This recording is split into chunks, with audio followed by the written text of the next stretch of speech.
IVC, Dale Gateful 33 here. So this is going to be my entry or my attempt at the 2021 vinyl tag video. So Andrew Tales from the Crate has started this off, come up with 20 questions, and I've seen a number of responses so far. I first started making VC videos last April during the first lockdown.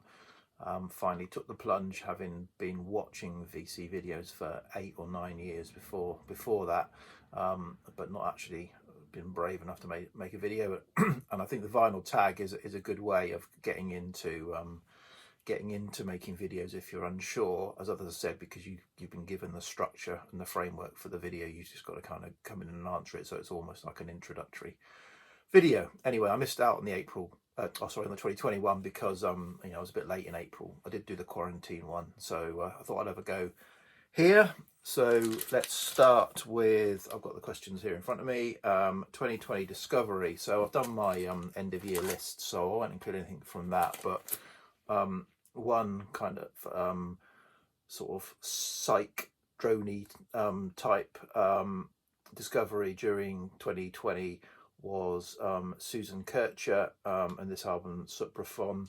So Susan Kircher leads there's a band there, do sort of, I said, psyche related music. The reason this didn't make any lists is because it was actually released, I think, November 2019. I found out about it in 2020 and discovered it in 2020, but it was a 2019 release. I should have thought about where am I going to put these when I finish with them.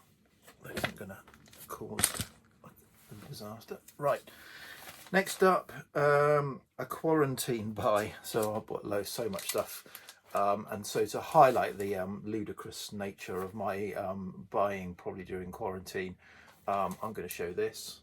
You're going to say what? And so yeah, so I bought 2 or 3 gap fillers of the 2016 reissues of the Pink Floyd catalogue. So I had a moment of panic that these were going to run out, and they were regarded as definitive masters of some of the Pink Floyd albums. So I bought some of the gaps that I'd previously thought I don't need to buy those. I've got a solid blue triangle original of this, and I've got the 2011 reissue. Why do I need the 2016? But I had a sort of, a moment of panic and bought 2 or 3 more during the lockdown or during 2020. So yeah, so there's an example. 2020 want is the Stories. So I call it Stories. PJ Harvey's album Stories. PJ Harvey is doing her reissuing her catalogue gradually. So I'm hoping, if she is following the path that she is chronologically, that that Stories will be released in 2021, and I'll get a vinyl copy of that. I've only got it digitally at the moment, so I can't show it. I haven't got a physical copy of it. I have a CDR of it, so I need to rectify that. A box set. So I thought I'd show this. This is the War of the Worlds box set. So I think everyone's seen the War of the Worlds album, but this came with a 12-inch single, as well as the album. Oh, I don't want to get this out. The album that everyone is probably familiar with. The booklet that goes with the album, and a big poster. So yeah, got this from a car boot sale a few years ago. So yeah, War of the Worlds box set. I thought I'd show that. Could have been an answer to the next question. Concept album. So I'll go with this one. 666 by Aphrodite's Child. So yeah, this is a bit of a ride, bit of a trip. This album, double album, released in 72, I think, on the Vertigo label. Yeah, it's got all sorts going on,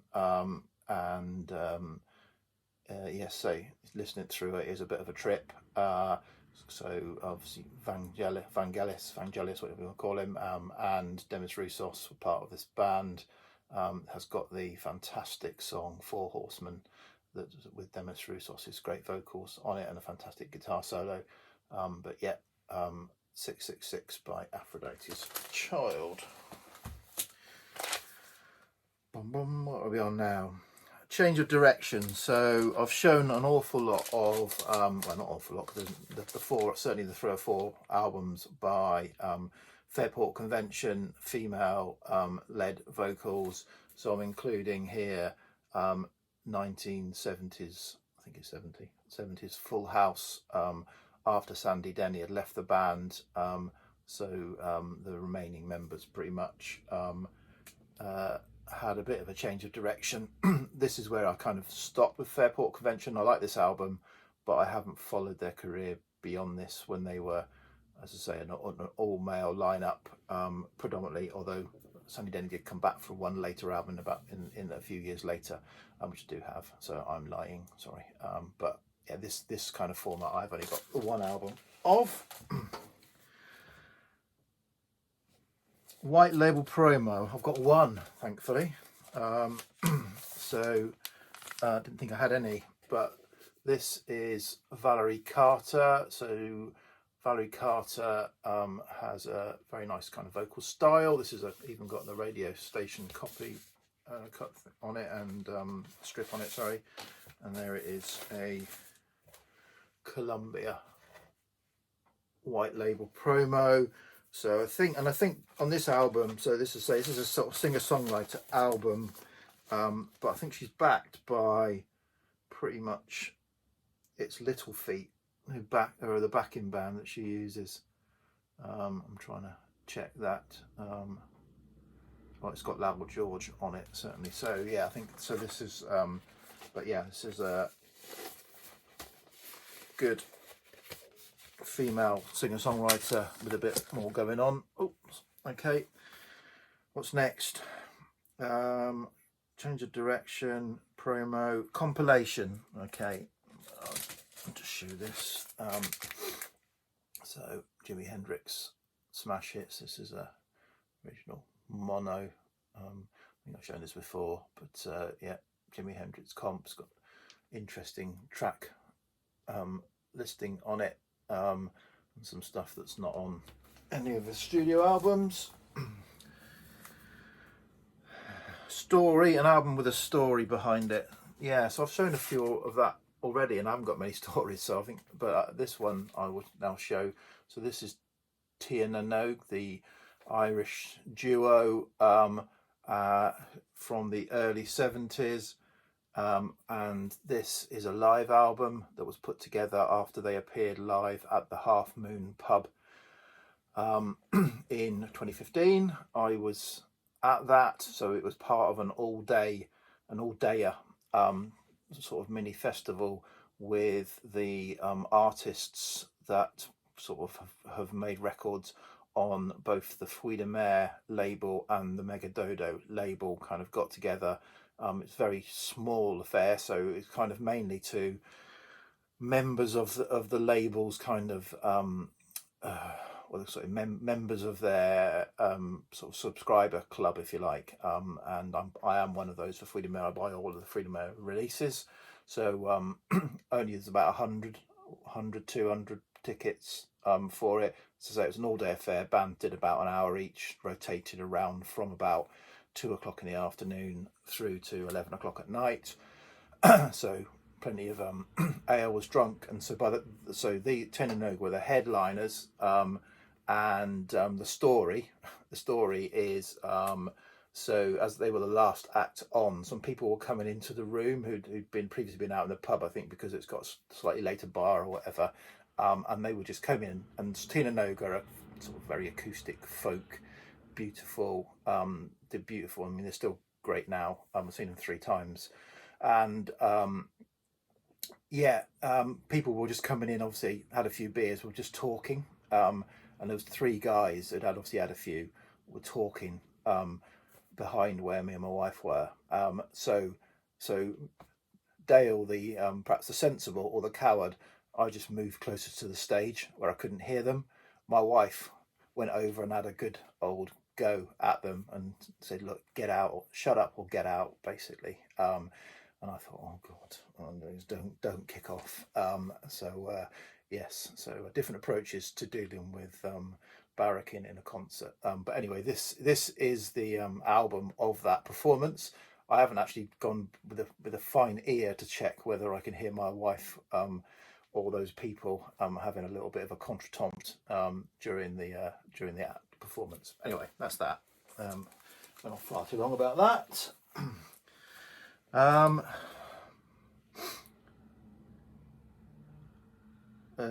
Album do you would like to have released on vinyl? This is going to look a bit strange. I'd like to see this released on vinyl, he says, showing the vinyl copy.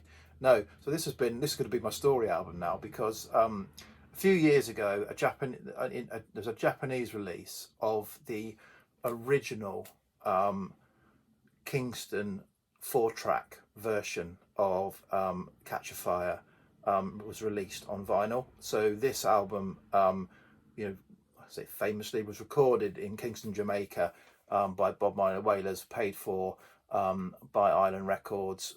Chris Blackwell got the tapes and then put loads of overdubs on it to kind of rock it up for releasing reggae into what was predominantly a rock market. So it was a good marketing ploy, because obviously that kicked off Bob Marley and the Wailers' career, but it wasn't the album they recorded.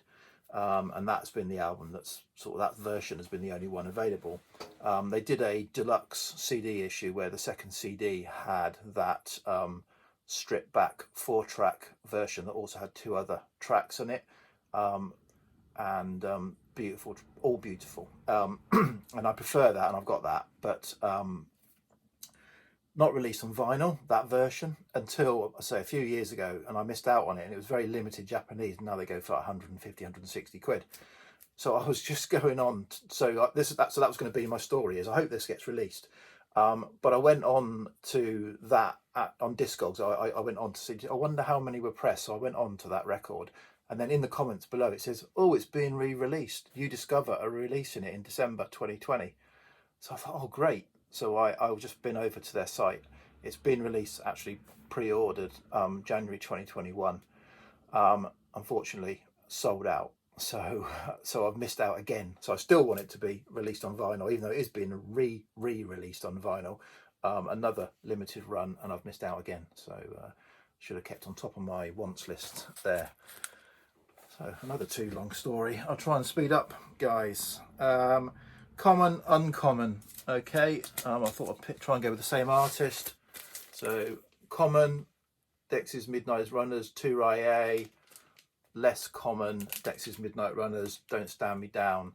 Both fantastic albums. Don't Stand Me Down was kind of a complete flop when it came out, I think, but is a fantastic, for those people who like Kevin Rowland and his approach to doing music. This is a fantastic album. So there is a common and uncommon, or less common, album. Let me get a few of these on my lap. I can maybe speed up. Oh. Show what's next? An EP. Okay, I'll show this. The Rain Parade. This is brilliant. Explosions in the Glass Palace. This and their album are fantastic. Jangle Pop, Paisley, what underground way we'll call it, neo-psych albums. This particular, I prefer this. I think it's my favourite of theirs. This EP. Album by an all-female girl group. Don't really, this is the only one I've got, to be honest. I couldn't find any, and I thought I didn't have any, but then I found this one. So this is by the band Beaches, Second of Spring.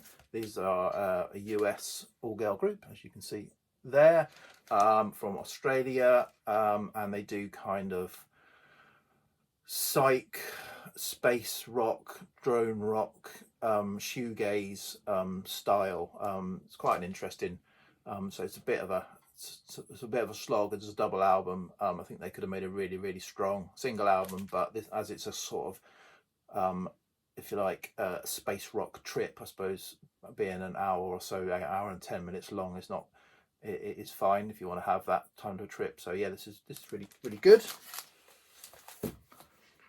An album cover you love. So let me show you this. Let me take that off. So I do love this album cover. Including, I like the typography, the Durham label, but obviously the painting as well. I have forgotten David Anstey is the fact that you can, you look at it and then you turn it around and you turn it around and you see different things in the different items in the painting, which I didn't realise until a few years ago. So yeah, this is an album cover I like. Back's a bit boring, but what's that? Down there. Right. Most played album must be next, is it? Just because I've got this on my lap. Albums, well, listen to a lot. So this came up in a previous thread, and I showed a CD box that I've listened to whilst commuting, but probably in all honesty, as vinyl or more likely cassette over my lifetime, this is probably the album I've listened to the most. The Wall by Pink Floyd. Don't know why I'm showing you both sides. Boom, boom. Album you had to have an OG of. And that was this. So I got some reissues of Sandy Denny, but they hadn't at the time reissued this. And this is my favourite. Although I have said before, I don't think Sandy Denny actually made a classic solo album. She made albums with some great songs, but none of them were complete, if I would say, classic albums. But this is my favourite of hers, probably. Although could be any. If you take all three and pull out some songs from it, you could probably get a great album out of it. But so this is Like an Old-Fashioned Waltz by Sandy Denny on the Island label. Boom, boom, boom. What's this? Last album you purchased. So yeah, this has been on my want list for a while, for over a year now, or at least a year. And this was the most recent Richard Hawley album, and over Christmas, I think it's been on my sort of alerts on Amazon, and it dropped to about 15 quid or something like that. So I thought, oh, go on then. Yeah, it was one where when I listened to it, I wasn't convinced that I absolutely had to have it, but I thought, oh, I will, and actually it's much better than I remember, so I'm glad I bought it. So this is Further by Richard Hawley, who I think is a great artist. Boom, boom. Album that they don't get. So this, so there was recently, I had a sort of comments exchange with Shannon about this record. I was happy that I found someone else who seemed to appreciate it, because this album got slated when it came out, and I really enjoyed it. And this is Tranquility Base Hotel and Casino, the last album by the Arctic Monkeys, which, as I said, was roundly kind of derided by both the critics and the fans, really, I think. But it's a concept album, and I thought they were just doing something different, and I really enjoyed the concept and the album. I still do. So that's mine. I think I get it, but maybe I'm the only one who doesn't get it. A punk album. So I thought I would show this for a change. Change for me. So the first Ramones album. Yeah, it's a good album. If I must admit, I prefer. I mean, I'm not massive into punk, and if I do, it's more UK punk. But it's probably the only US punk album I've got. But it's a classic. So it's I can't beat that. Some as well. So I've kept it in the collection. It's a US press of that. And then finally, your favourite 2020 reissue. Well, I've already shown this in my reissues video from 2020. So this was reissue of XTC's None Such, brilliant album in my opinion, and really happy to have this on vinyl, because original vinyl copies of this were quite scarce, and they were going for nice copies were always over £100, and I wasn't prepared to pay that. So and this is a beautifully done press, 200-gram press, I think, double album. Sounds great. So that's it, 20 minutes. Sorry about that, it's quite long. Cheers VC, bye.